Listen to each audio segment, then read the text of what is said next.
What is the best regime? How much eat time should I provide? Is the shower regime important? What is the perfect combination to keep your prisoners happy? Or at least as happy as possible in prison? We're going to build a prison from scratch and put this to the test. Here we are, our blank canvas, which for the interest of this experiment, we're going to call Ground Zero. But we're going to actually need to put a plan down of this test site and get building if we're going to get this underway, which we're going to fast forward to skip all the boring stuff.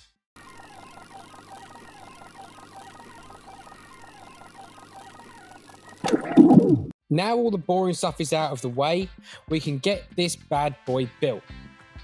And just like that, ta-da! We have our test site, holding a total of 160 guinea pigs to test these regimes and see what satisfies their needs and what you need to be avoiding. So here is the default regime that you get in the start of the game once prison policies have been researched. It's got a mixture of regimes, multiple lockdowns, shower, 2 times for eating, and quite a large amount of sleep. But as you can see here, that this regime is not doing us any favours. Our guinea pigs are miserable, and miserable guinea pigs eventually become rioting guinea pigs. And none of you potential wardens out there want that now, do we? Nope, we don't. So we need to change it. But even so, this won't fix things overnight. We need to give it some time, so let's do that. But before I show you my recipe for regimes, let me show you the results of a few days of sitting back and letting this regime do its work.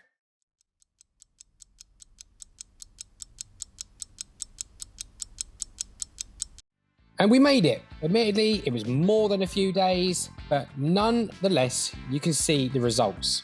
We went from a bunch of miserable murderers to a collection of cheerful convicts. And this majorly boils down to their day-to-day routine that we changed. Let's start with what we completely stripped out, and that being lockdown and shower. Reason being is shower is only useful if you actually have a shower room. If you don't and you prefer your inmates have their own showers, then this is totally useless. Not to mention, inmates will just shower in free time if they seriously need it. And lockdown, again, is also pointless. For the majority of your prison, as all this does is piss off the population, as lockdown is already a punishment you can set within the policies if they misbehave. So with this in mind, this inevitably leads to more incidents or a riot, which obviously is not great. Then we have what we can decrease, which is sleep. Prisoners are genuinely happy with around 6 hours of sleep a night, and the majority tend to be satisfied with this unless they are recovering from a spat in solitary. Then you have your eat regime. This is important, and this will take some tinkering around with depending on the size of your prison and where your canteen is located.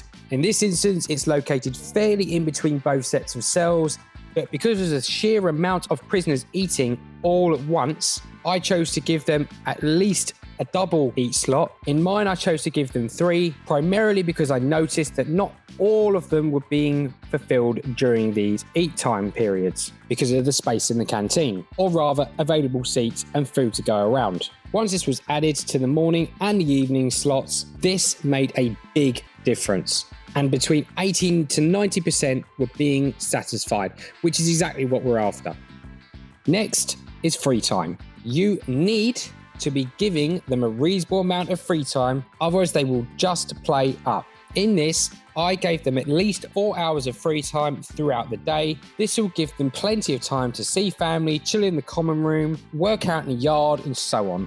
I'll add that this is kind of the same for yard time, except you don't need to give as much time as you would free time. But they'll do the same as free time as they do in yard time. Sometimes they'll just go back to their cells and chill. Don't ask me why they do this, but they do that.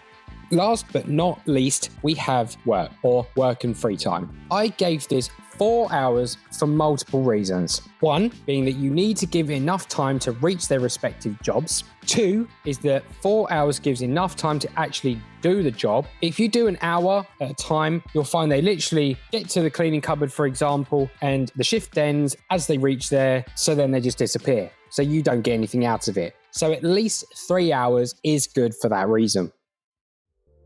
So with this setup, you're going to get your prisoners on side after a bit of time. And once that happens, everything then falls into place. Then you can turn your focus to something that's more troublesome than I ever thought possible. And that being prisoners' interest in programs and jobs. Nothing is more frustrating than having prisoners take no interest in your programs. So I think that will be Ground Zero's next venture.